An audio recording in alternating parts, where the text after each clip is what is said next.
Local authorities say an escaped prisoner is believed to be dangerous, and they're warning residents in Osceola County to be careful. He somehow got through a fence and has been on the run since this morning. He was in jail, charged with attempted first-degree murder. West 2's Greg Fox is live at the County Emergency Operations Center. Greg, any lead?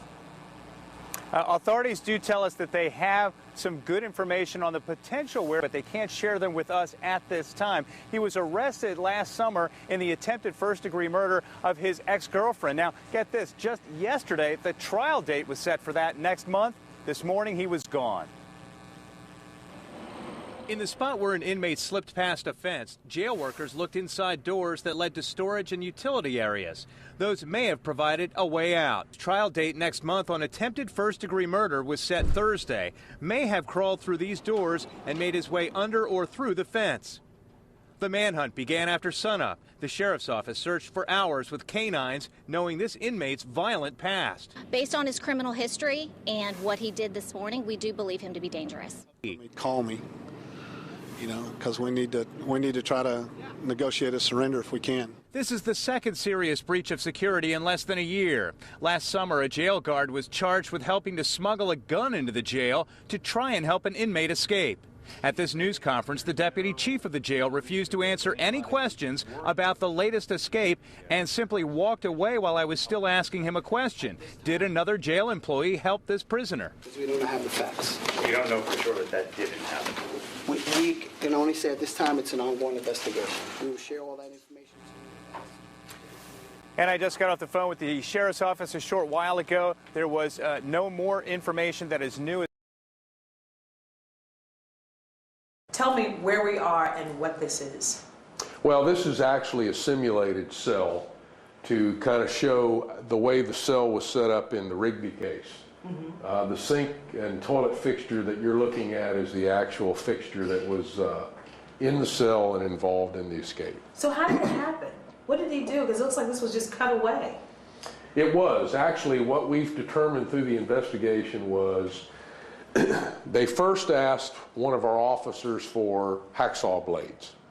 And I first should preface the whole thing by saying the reason that they thought they could be successful with this was because they had watched the way officers had searched and the number of searches that were being conducted months in advance. Mm-hmm. And they came to the conclusion, based on their observations, that they felt that this opportunity was possible. So basically, what did they ask for? And if you could show me, how did they accomplish what they did? Well, after they asked the officer for the hacksaw blades and he turned them down, only a few days later, they asked him for a large black paper clamp, 2.5-inch size, one that you would bind together a large stack of paperwork. Do you have one of those by any chance? I actually have one in the truck. Okay, all right, okay. You can use that as a prop. I don't have one that big. We don't use them that big, okay. But it was about this big, and they broke one of the sides off of it. And with the rough edge, what they first did was, this is a one-piece unit, and it has a seam across the top that's welded.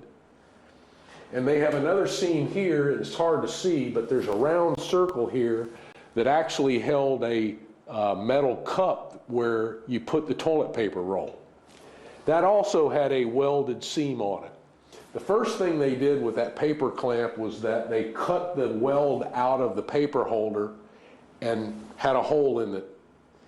And they first were able to look at the back of the chase to figure out what they had to get through once they got through the sink. There were 3 half-inch rebar on the back of the chase that had to be cut. Once they cut the hole here, they started working on the seam up here with that paper clamp. They then got the paper clamp, and there's an overhead light in the actual cell that has fluorescent lighting and a speaker box.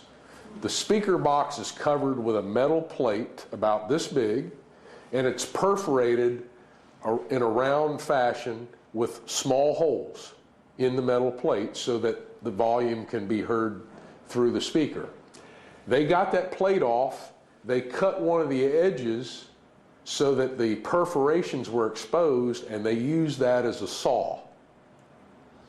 Then they went to the cell, or the bunk in the cell, And unfortunately, this bunk is not exact, but they were able to cut a piece of metal off of the bunk bed about this long and about this wide.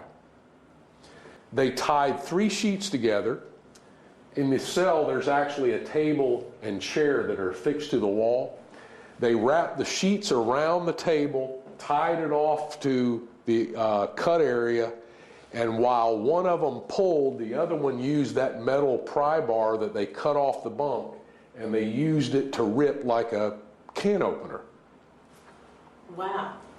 Now, and then once they were able to get that big a hole cut in the front, then they started working on the 3 pieces of rebar in the back with that plate. They held it in a book and used it as a saw. And they cut those rebar in the back and were able to get through the hole. And if I could, the way they tried to avoid detection was anytime that they weren't working on the cell, they would simply push this metal piece back up into the hole and hang a towel over it. Wow. And part of the problem with the investigation and the reason that so many employees are involved in potential disciplinary action is because they didn't follow policies on the way the cells were searched, because our policy requires that we ensure the integrity of the sink and the toilet, we ensure the integrity of the beds, the windows, the lights, the doors, everything. And had anybody even gone to the trouble of pulling the towel off, we'd have been pinning a medal on them for averting the escape rather than having them face disciplinary action.